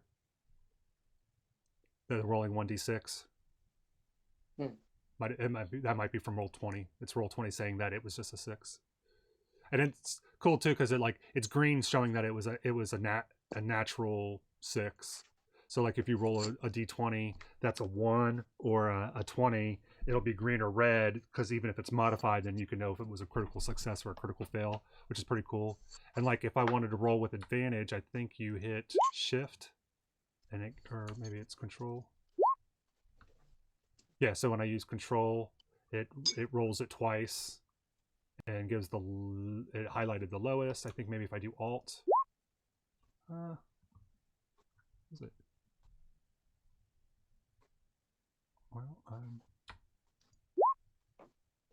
yeah, so shift does it, and so you can see here where it says it's 25, but it was because it was a natural 20, and if you actually hover over it, it gives you the breakdown of it. So the guy that did this done some really cool stuff, and we've been playing with a really highly modified rule set for our D&D games, and I think that if we can ever get this last piece done, which would be the end of chapter 1, and for chapter 2, I think I might try to implement this even in our regular tabletop games, because it'll allow you to add a lot more kind of complexity without players needing to know any of the math.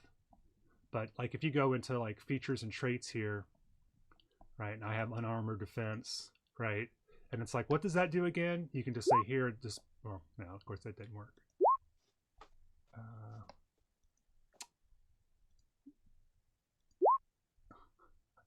Well, that's weird. I've had it done it before where it actually would show that, but even if not, you can copy and paste it really easy. But I might be doing something wonky there. Class features.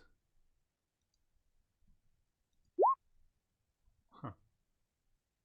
Oh, I wonder, it might be because I don't have, I think if I'm set up as quixotic, and so maybe it's not showing it, because if you actually, that's the one thing that you need to do, is you need to make sure that the name matches here. So even though I don't have that, it's still giving me all the rolls though and everything.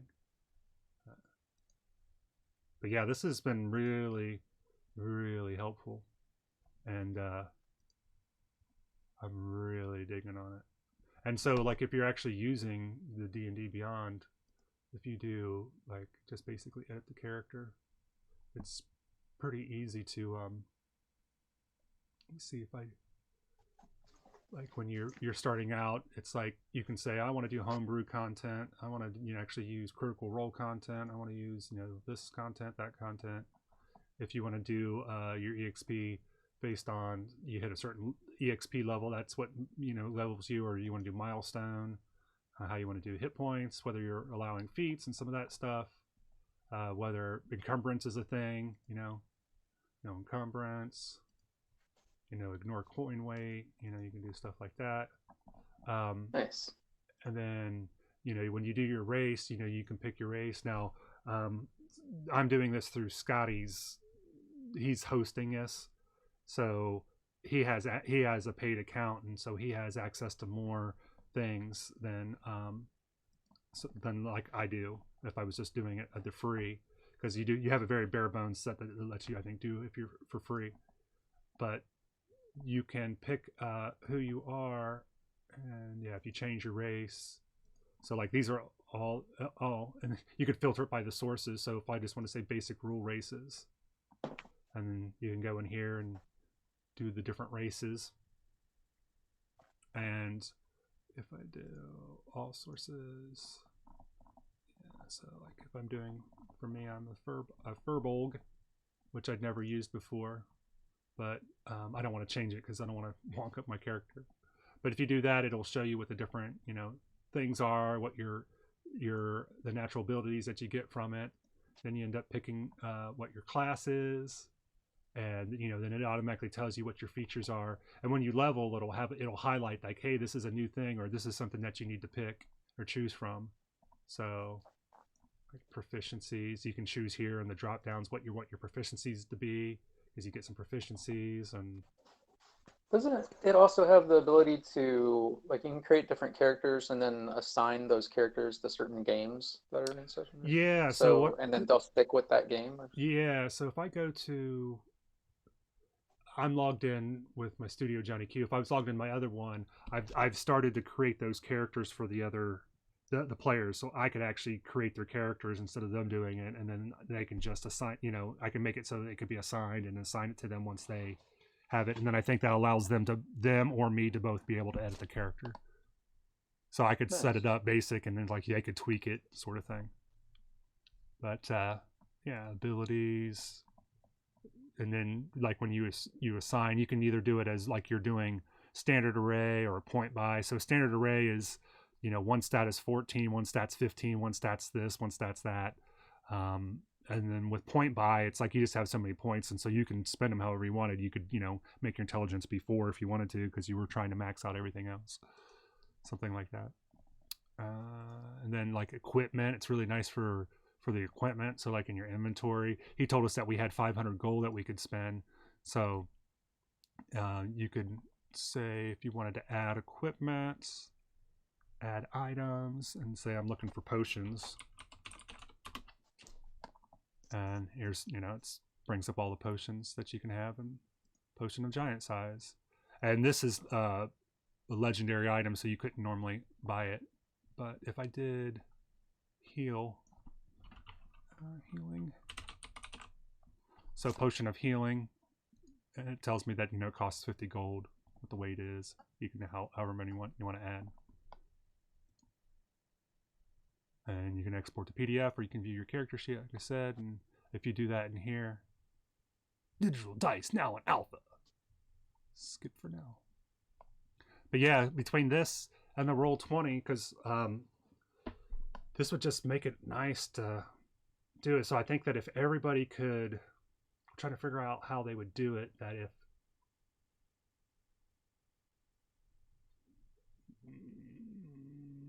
if everybody could probably pull this up on their phone, the D&D Beyond on their phone, and they could initiate the rolls that way. But then I guess how is everybody seeing it? I'd have to have a tablet or something probably running it, laptop or something that everybody could see what the rolls were if we were playing in person. Mm-hmm. But it's just like, man, this is just so nice because you have the same conversations over and over. Now, what is that? Now, how do I do that? Do you have this skill? Do you don't have that skill? And it's just takes all that out of the equation, which is really nice. Yeah. And so where I like to keep things brief, because you don't want to have to keep looking in the books for stuff. You can still have it be intricate, and it's like, what's flurry of blows do? Oh, okay, yeah, it's got all this information that you can quickly reference. So do Beyond 20. That's the roll.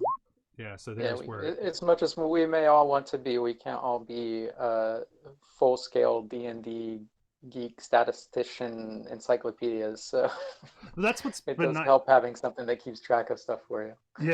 Yeah, exactly. I'm all for things that lighten the cognitive load for the DM and for the players. So here you can see where this one, it actually did show all the stuff that flurry of blows have. So it's an easy way for you to share with the GM who what's what.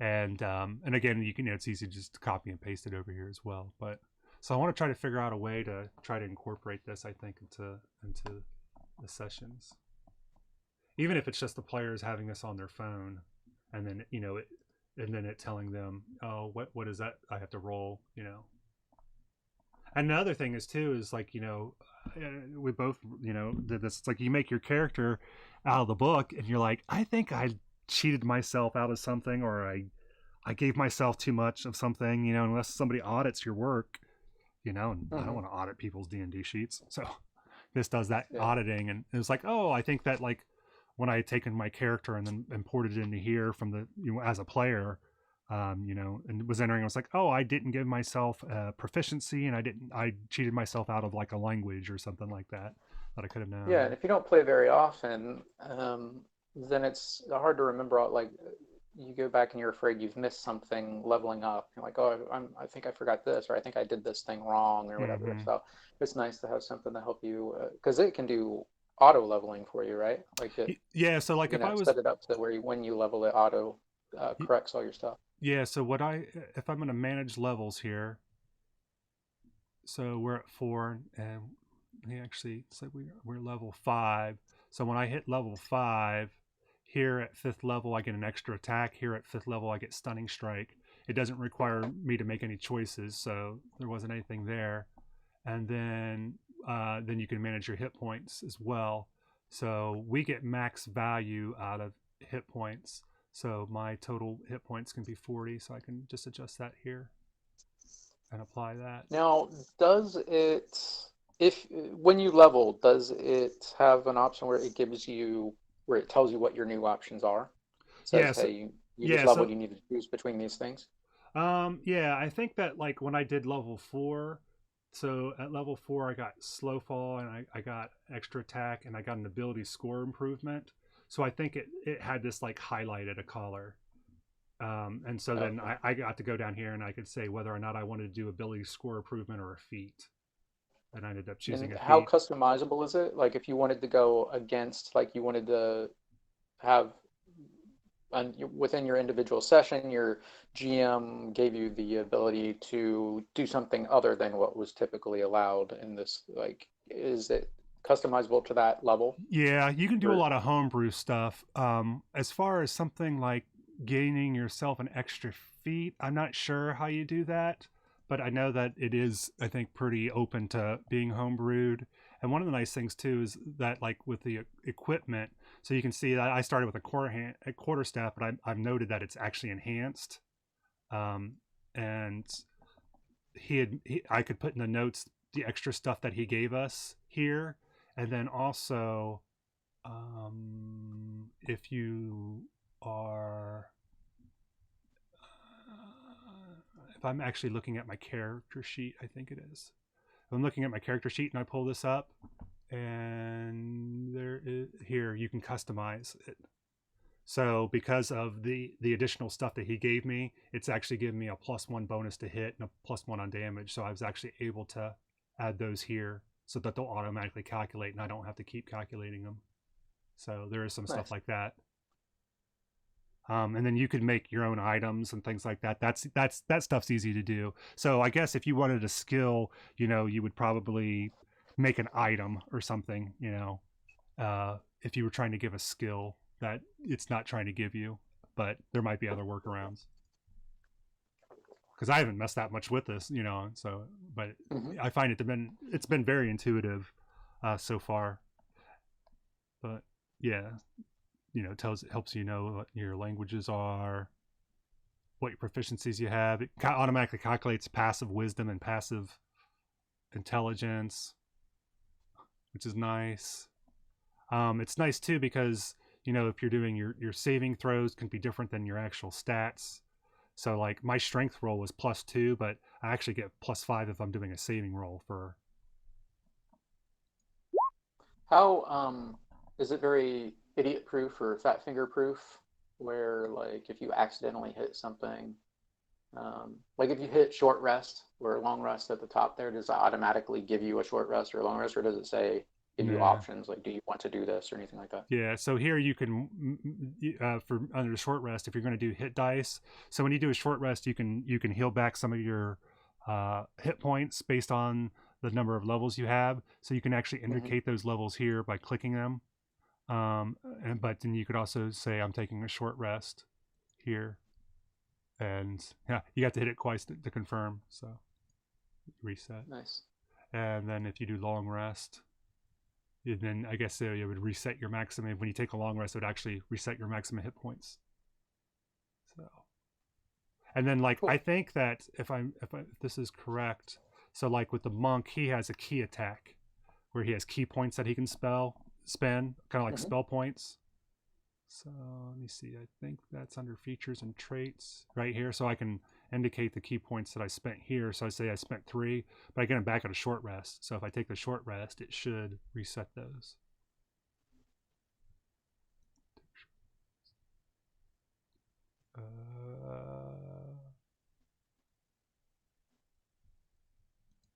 Huh.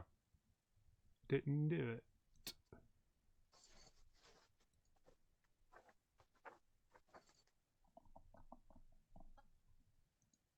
Huh. I thought that automatically did it. But there again, maybe I'm doing something wrong. I'm not.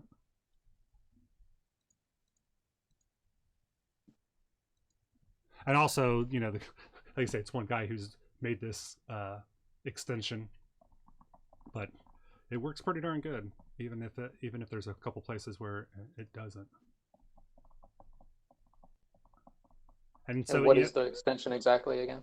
It's called Beyond 20, and it's a Google Chrome extension.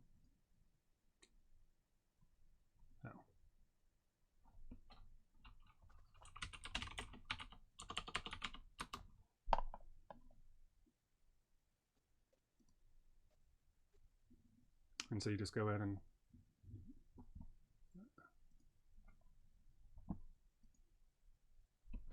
so yeah, some pretty cool stuff. Cool. Yeah, pretty cool. All right. And then you would just have the Roll20 open separately. Yeah, and it detects, like if I have Roll20 closed and I open up D&D Beyond with that extension. I mean, the extension's already enabled, and it'll say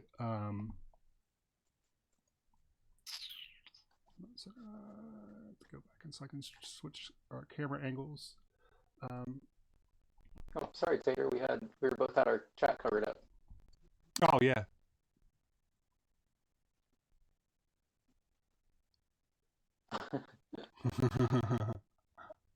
I'm a star. Let's see here.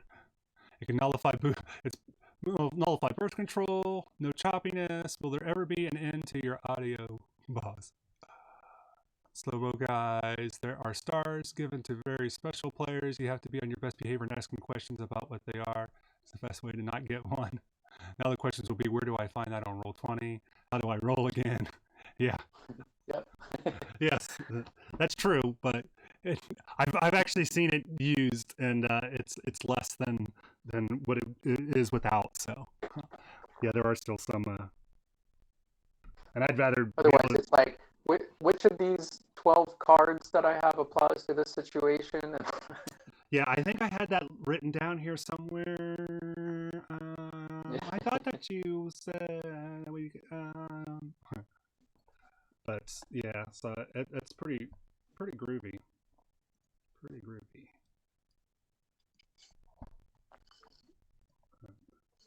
Well, Randy, we're at the end. Super cool. We're at the end of our 2 hours. So. What? Yeah, I know it goes by so fast. I gotta go in the Tosche Station.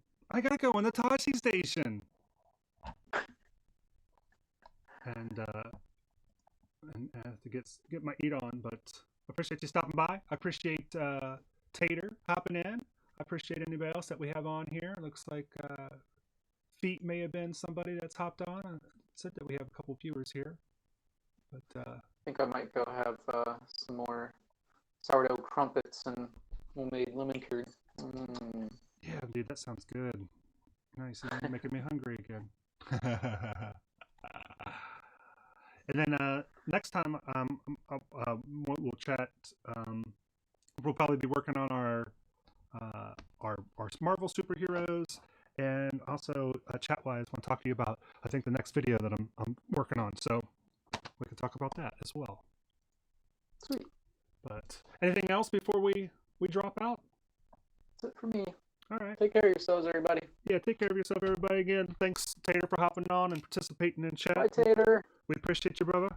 And we'll chat with everybody later. And remember, as the doctor's promise, never cowardly, never cruel, never give up, never give in, and never surrender. Let's hear some of that funky outro music. Let me get to that funky outro music. I have it now that I can actually hear it in my headphones now. There you go. That's what I like.